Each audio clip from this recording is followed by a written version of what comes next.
দীপার বিয়ের প্রস্তাব নিয়ে হাজির হয় অর্জুনের কাছে সূর্যের বাবা। অর্জুন ও তার খোকা যখন নিজেদের মধ্যে কথাবার্তা বলছিল, ঠিক তখনই প্রবীরবাবু সেখানে হাজির হয়। প্রবীরবাবুকে দেখে অর্জুন বুঝতে পারে না যে সূর্যের বাবা সেখানে কি করতে আসে। অর্জুন সূর্যের বাবাকে দেখে বলে, আঙ্কেল আপনি?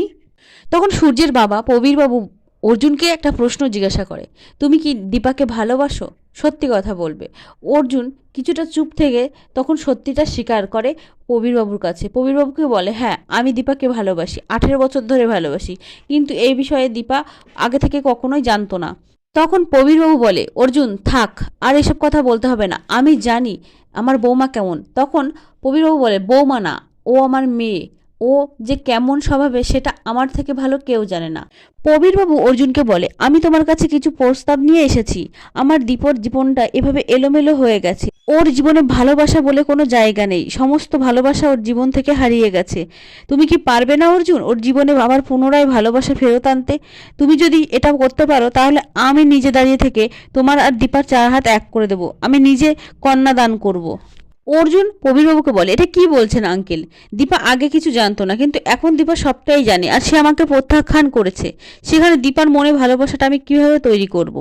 প্রবীরবাবু তখন অর্জুনকে বলে, দীপার জীবনটা এমন হয়ে গেছে, তুমি পারবে না তার জীবনে ভালোবাসা দিয়ে ভরিয়ে দিতে? এক পর্যায়ে প্রবীরবাবুর কথায় অর্জুন রাজি হয় আর বলে, আপনি যখন চাইছেন তাহলে আমি সেটাই চেষ্টা করব দীপার জীবনে ভালোবাসা আবার ফিরিয়ে আনার।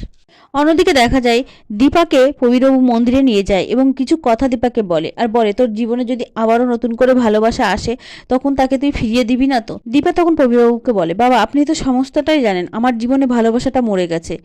তখন প্রবীরবাবু দীপাকে বলে, যদি কেউ তোর এই ভালোবাসার জায়গাটা পেতে চায় তখন তাকে তুই ফেরাবি না, কথা দে আমাকে।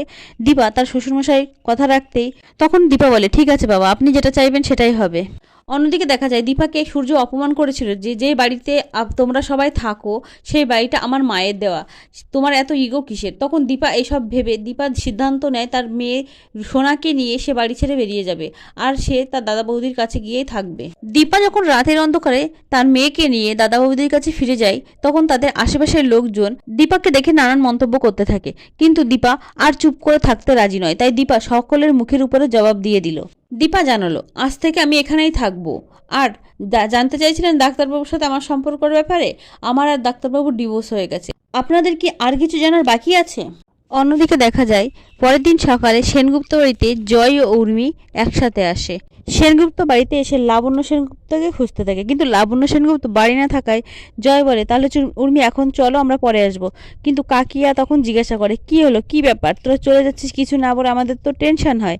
তখন দেখা যায় তখন সূর্য বলে ওঠে, সকলে হয়তো ভালো আছে, আর আমার মায়ের দেওয়া বাড়িতে সকলের ভালো থাকারই তো কথা। সূর্যের মুখে এমন কথা শুনে উর্মি ভীষণ রেগে যায়। কাকিয়া জিজ্ঞাসা করতে থাকে কি হয়েছে, কিন্তু জয় বলে, না মা আসলেই বলবো। তখন উর্মি বলে, না এই কথাটা তো আগে দাদা ভাইয়ের জানার দরকার। তখন উর্মি সকলকে জানায় মায়ের দেয়া বাড়িতে দিদিভাই আর থাকবে না বলে সোনাকে নিয়ে বাড়ি থেকে বেরিয়ে গেছে। উর্মির মুখে এমন কথা শুনে রূপা ছুটতে আসে কিচেন থেকে আর বলে, কাকিয়া আমার মা আর হিংসেকুটি কোথায় গেছে? তখন উর্মি বলে,